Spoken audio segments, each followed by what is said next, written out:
Good afternoon, everyone. My name is Tobi Babalola, and I'm speaking here from Nigeria. And today we're going to be talking about the socio-economic impact of the COVID-19 virus here in Nigeria. And first of all, I'm going to be starting with um, the statement made by the President of Ghana, President Nana Akufo-Addo. He made mention of the fact that the coronavirus is no longer a health issue, it's also a socio-economic issue. And as we all know that the novel coronavirus is actually a black swan event that has continued to spread rapidly around the world and has greatly impacted the world in unexpected ways. And beyond these tragic health consequences of the COVID-19 pandemic, the pandemic has brought the economy of the world to its knees and has also caused innumerable consequences in various sectors. With respect to Nigeria, the impact of the virus has brought to fore fundamental lapses and unknown strengths in the country's systems, government, its people, and its sectors. So today I'm going to be breaking this topic down into various categories, talking about the impact, the socioeconomic impact in Nigeria. So the first category is regards to inflation. So it is no longer news that the pandemic has negatively affected the global economy, particularly the Nigerian economy due to overdependence on importation of crude oil, revenue, and the lockdown of the economic capital of the country, Lagos State. So this impact has significantly affected industrial output, the fortune of businesses, and caused a decline in economic activities with an attendant shrink in the gross domestic product of the country. Another big issue that the country is facing is the overdependence on crude oil for sustenance.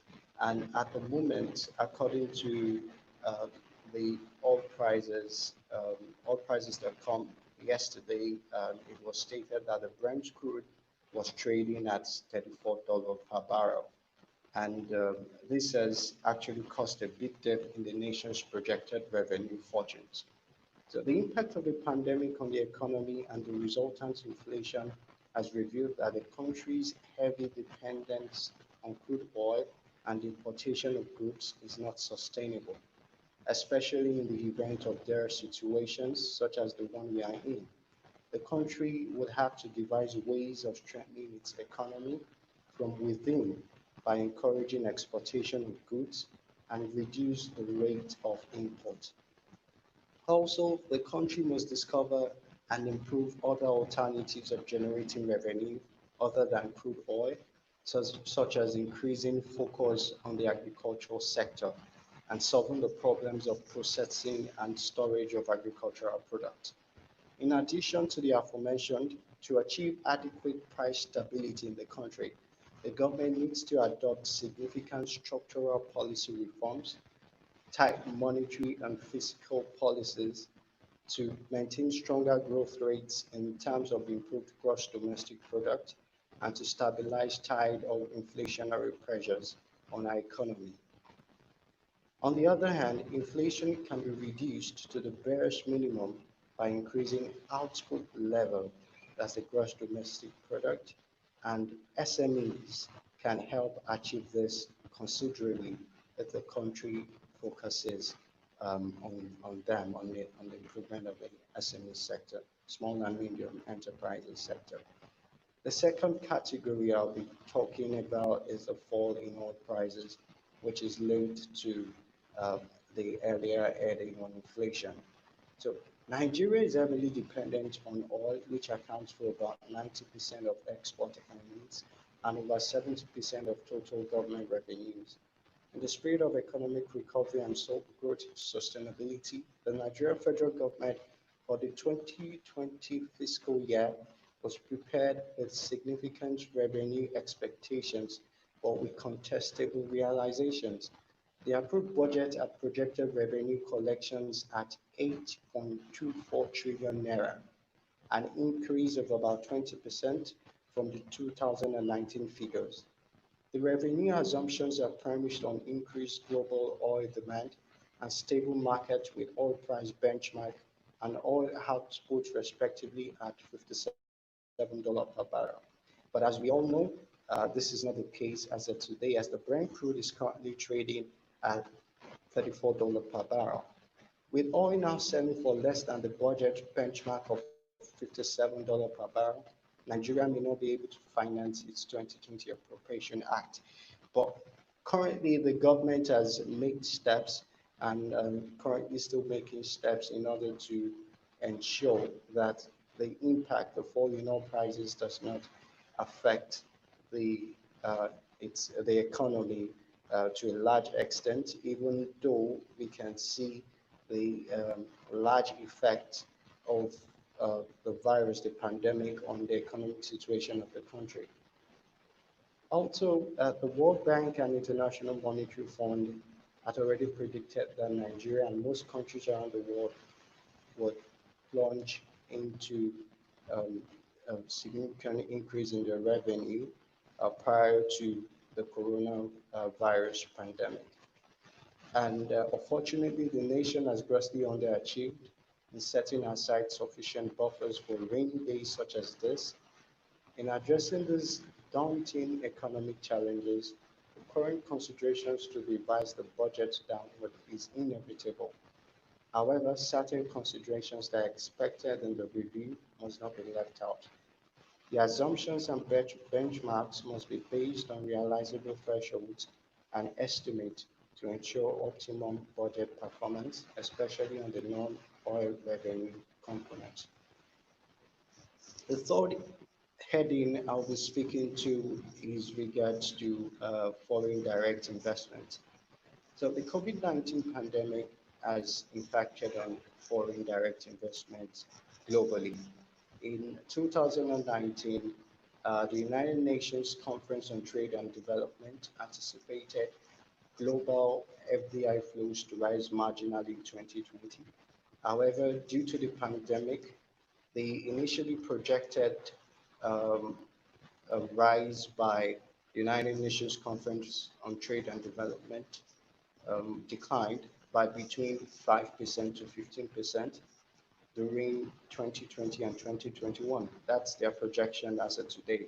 So nonetheless, these projections have changed drastically more recently. Um, the latest estimates are that global FDI flows could fall by between 30% to 40% because of the spread of the COVID-19 virus. The significant change from the earlier estimate as a result of earnings revisions, confirming the rapid deterioration of global prospects, global demand shocks, impact on sales, and global supply chain disruptions. The negative effects of FDI will be concentrated in countries severely hit by COVID-19, but the effect will extend to other countries due to demand shocks and supply chains connections, as we're experiencing globally and currently here in Nigeria. So, exposed for its lack of economic diversification, Nigeria is faced with the prospect of its worst economic crisis if proper um, things are not done, if proper strategies are not made by the government in order to combat the economic implication. So Nigeria may now have all the skills it needs to jettison its largely unsuccessful statist approach to the economy and adopt an investment-led strategy that relies on privatization and attracting foreign direct investment. In order to protect public health also and stop the spread of COVID-19, the government has implemented a number of measures, some of which are intended to support investors and investments during the pandemic. For example, the finance assistance programs.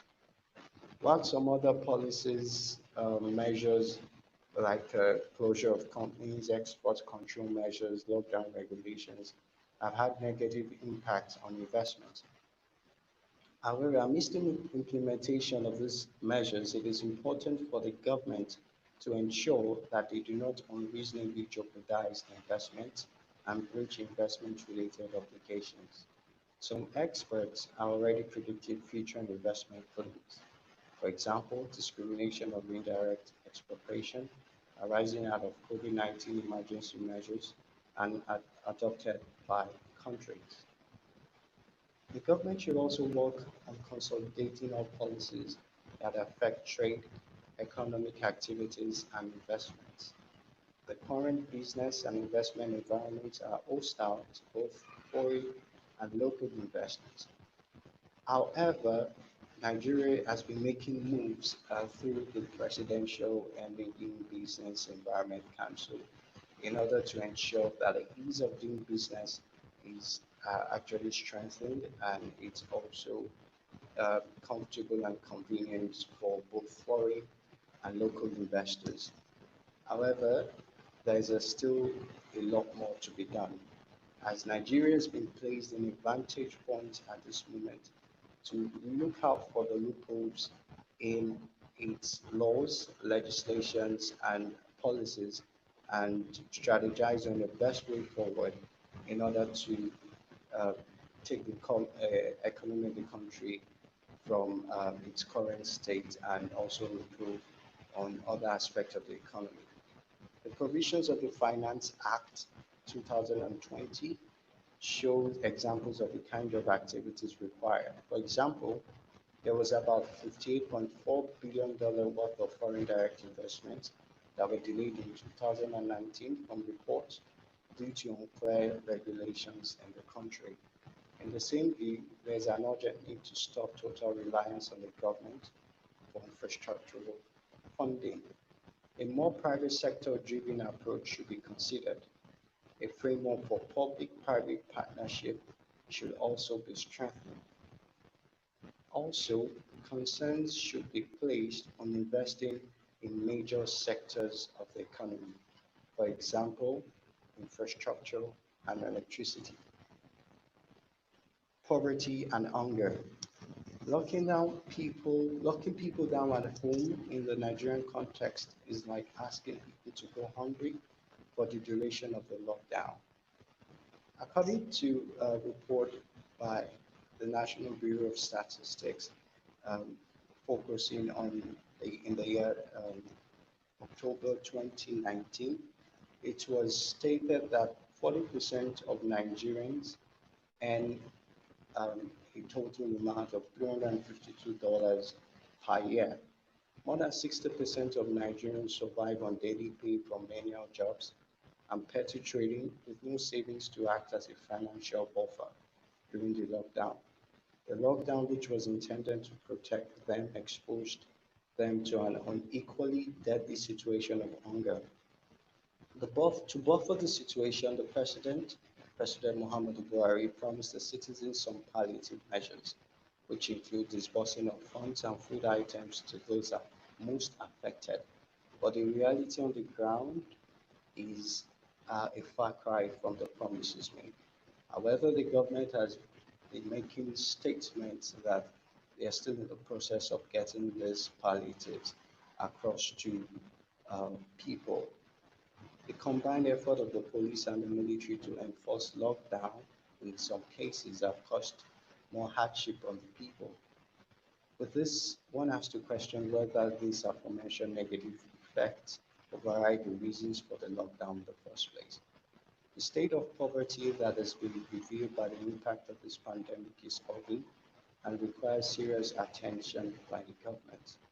To reduce poverty rates, the government will have to create policies that promote small-scale businesses. The government should also look into creation of sustainable jobs. Enabling entrepreneurship by providing grants or loans would also be a step in the right direction.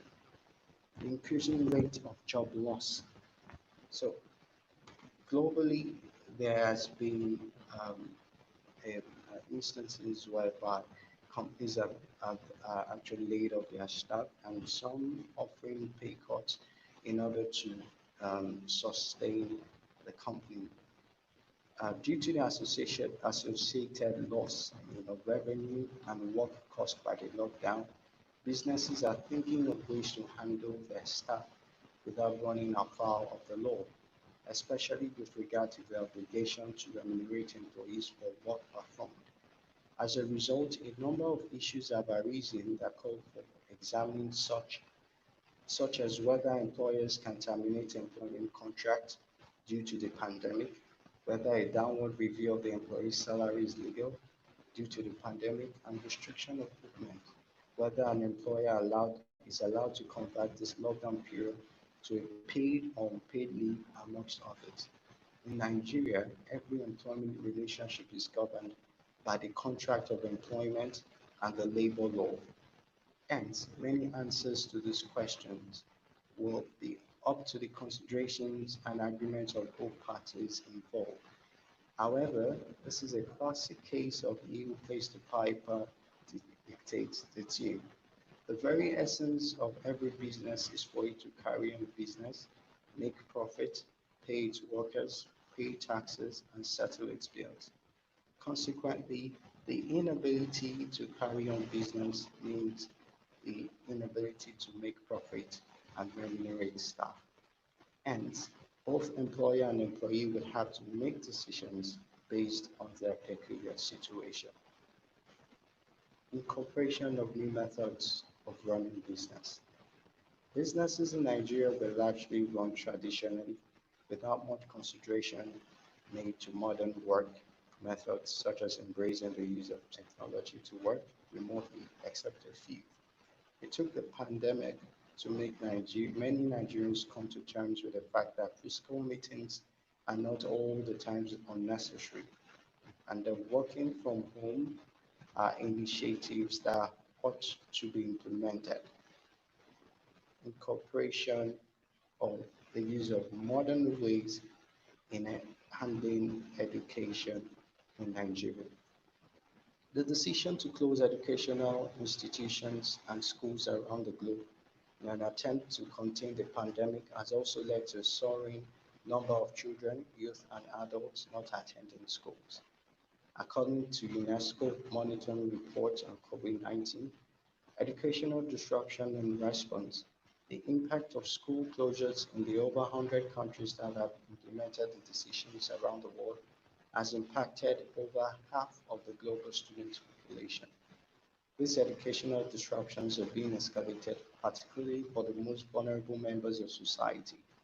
In the case of Nigeria, many private educational institutions have begun to embrace the use of technology to ensure that they continue to run their curriculum. However, this reveals the wide gap between the private and public institutions and highlights the problems in the educational sector in Nigeria.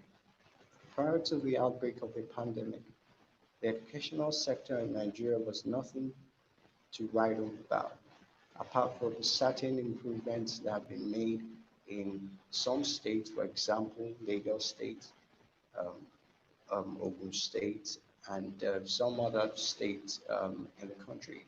However, many children that attend public educational institutions, most were not even taught the basics of how to use a computer. So it is outrightly impossible for all of them to be able to take classes online. In fact, the infrastructure to teach and administer classes online is non-existent in most public schools.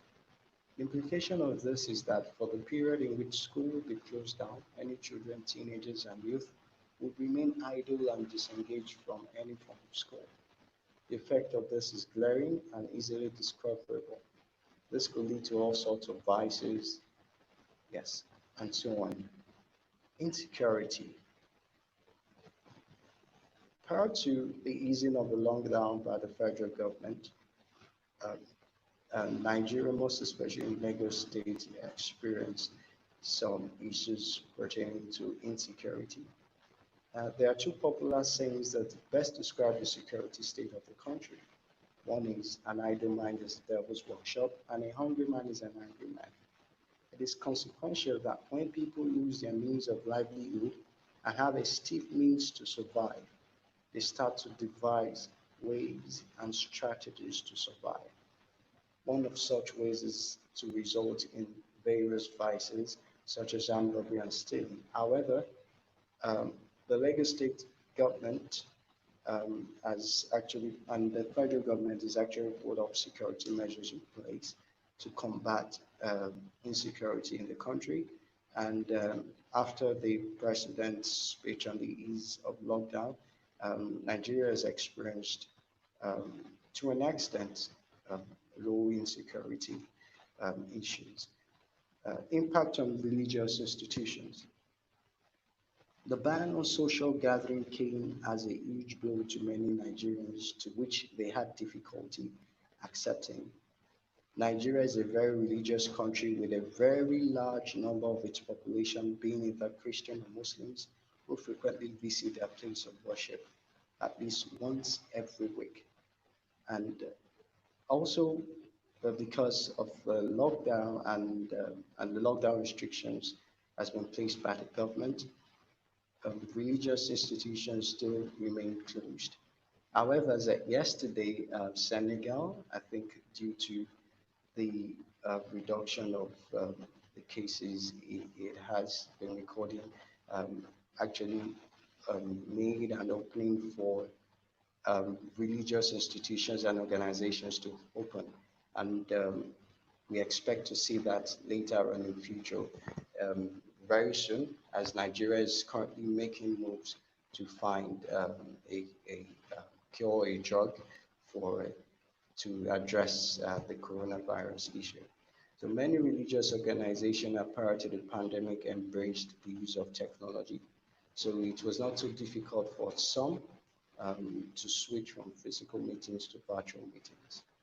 The impact on the culture of partying, that's one of the social issues.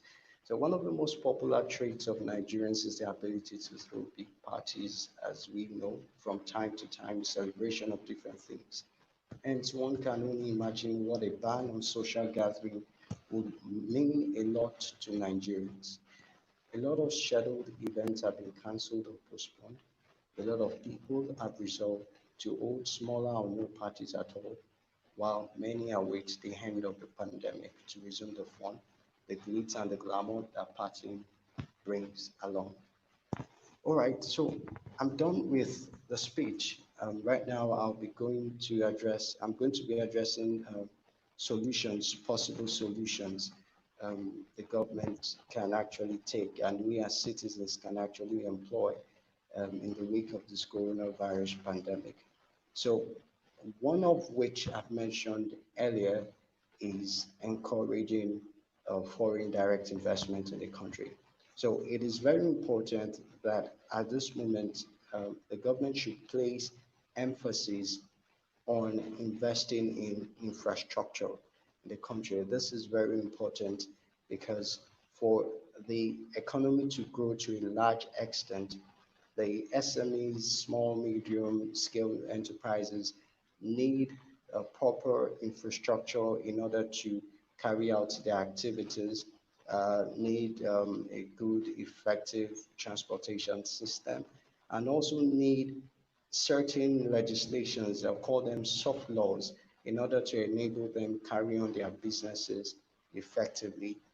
So in that light, the government needs to pay more attention to the development of infrastructure. The Central Bank of Nigeria recently adjusted the naira. People called it a devaluation, but the government called it adjustment. So adjustment of the naira to, and basically that can, the long-term effect or the effect can only be achieved if um, um, um, infrastructure is made available, most especially for the manufacturing sector. And in order for that to be done, the um,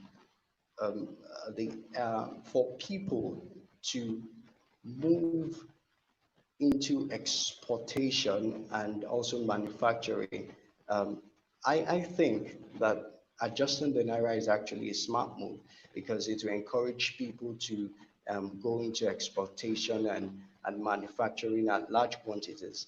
However, if the requisite infrastructure is not in place, it will be very, very difficult for the CBN and the government to achieve this monetary to achieve the aims of this monetary policy, the adjustment of the naira at the moment. So, and in that light also, um, foreign investors are also welcome to the country. I believe that now is a good time to invest, most especially in the manufacturing sector, and most especially with respect to agriculture in the country.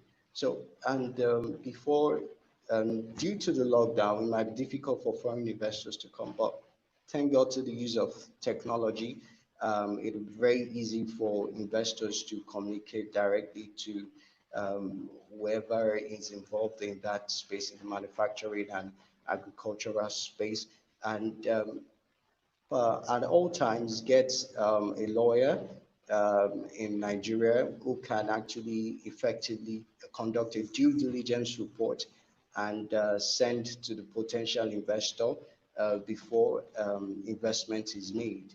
So, and another thing that is of utmost importance is the use of technology at this point, as we have seen that most companies have resolved to carrying on their businesses remotely, and also meetings are held virtually, and even Nigeria has some online platforms or tech businesses have adopted a system whereby Nigerians can shop online.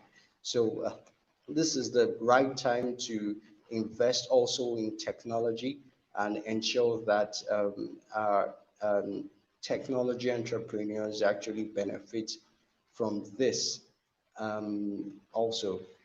Then in that light, I will also like to conclude with this, that we hope that the spread of the pandemic reduces quickly, and and also a vaccine is found, and people are treated, and we also hope to get back to normalcy, and also face the effects of the pandemic in a positive light.